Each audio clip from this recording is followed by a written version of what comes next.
We're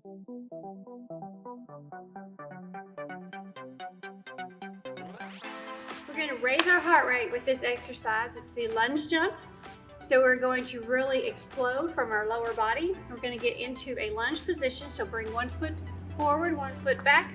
But one good way to do it is stand with your feet hip width apart.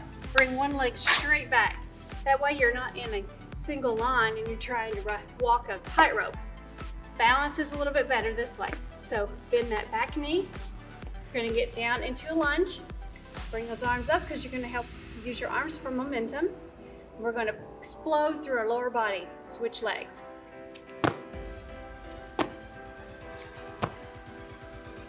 Now, if this is too difficult, you can do a skip. Just make sure that knee's not past the toe. Bend that back knee.